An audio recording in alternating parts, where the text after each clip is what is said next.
In the early spring of 1857, Phineas Cook, looking for his lost horses, set out with 2 other men who refused to stay with him and returned to Payson. Finn rode alone and followed their tracks in the mud and snow for 3 or 4 miles to the mouth of the canyon, where Salt Creek passes through the mountains between Juab and Utah Valley. This creek is now called Current Creek. He came upon a group of Indians and inquired about his missing horses. After receiving a negative answer from them regarding the horses, Finn stayed on the trail beside Little Salt Creek, crossing it several times. To his recollection came a memory of this canyon. President Young had counseled the brethren to build a road through the canyon to Utah Lake. Finn had heard it was impossible for people to pass through it, let alone build a road, but he thought it could easily be constructed. At this point in his search, curiosity caused him to give up looking for his horses and see the trail to its end. As he rode through the mountain of the narrow canyon, Finn saw wide open space as far as the eye could see. He saw signs of an abandoned Indian camp, the remains of corn and wheat crops, but no signs of a pioneer settlement. He rode into the valley and dismounted from his horse. Upon examining the soil, he determined it to be good. Finn rode to the top of a bench overlooking the beautiful land, becoming more and more convinced that a good location existed there. After a day of riding and looking for his horses, and finding a land filled with so much promise, he headed home to Payson, his curiosity satisfied. He arrived about 9 p.m. to find his horses safe within the corral.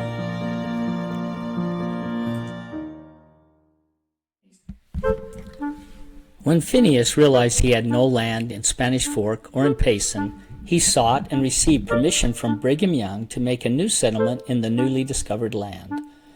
With permission, he began in earnest to seek for others to join him. He asked community leaders to read to their congregations the letter from Brigham Young allowing people who needed land to immigrate to Goshen.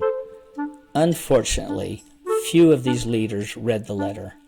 Finn continually faced opposition, but with persistent effort he soon had several families willing to move with him. Brigham Young stipulated that Finn must have 25 men willing to build a fort to keep the settlers safe. Finn had to push, prod, and encourage others to join him in the new valley. It was because of Phineas's great effort that enough men assembled together to create a new homestead. Constructing a dam across Little Salt Creek was one of the first orders of business for the new settlers as they looked forward to spring planting. Several men, 35 in all, who had some interest in settling Goshen, came into the valley to help in this project. The dam was made of wood stringers, cedar brush, dirt, and hay. Shortly after the dam was built, and before the first families arrived to settle Goshen, the dam sprung a leak.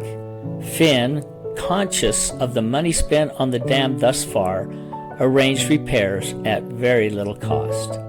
The cost to construct the dam was $800. The current dam sits near the original site built in the fall of 1857.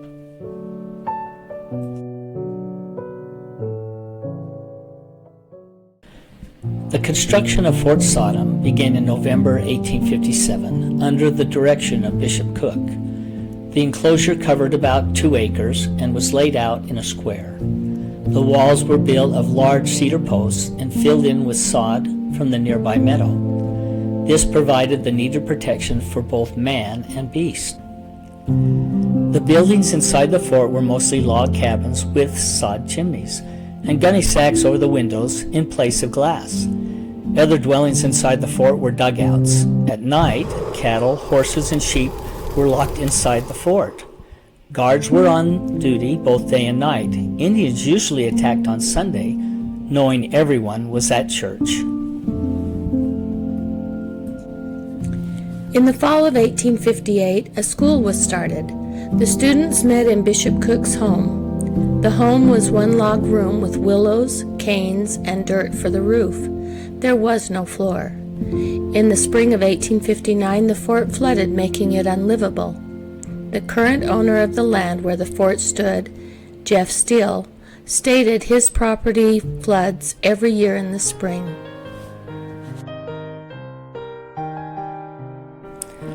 When the fort was dismantled in 1859, the pioneers couldn't agree where to make a permanent settlement. Some moved to the Bend, others to Sandtown and Mechanicsville. Eventually, most moved to Lower Goshen. We aren't sure where Bishop Cook resided, but after he was released as bishop in 1860, he moved his family to the west side of Utah Lake.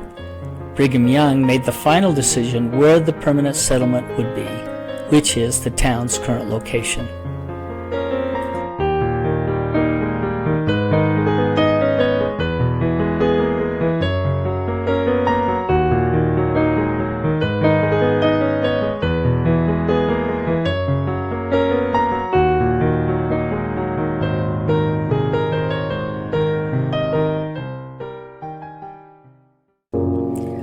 This monument is located 300 yards south of the cemetery.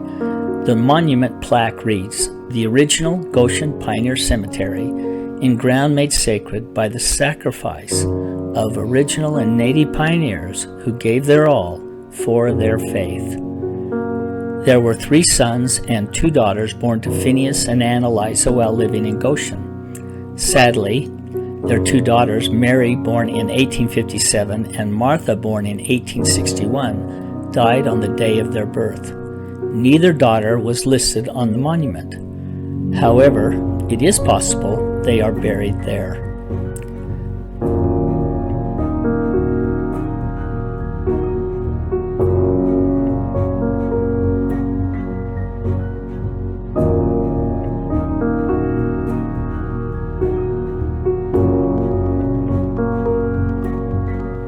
This photograph shows the sacred location and was measured and photographed by Seth Porter.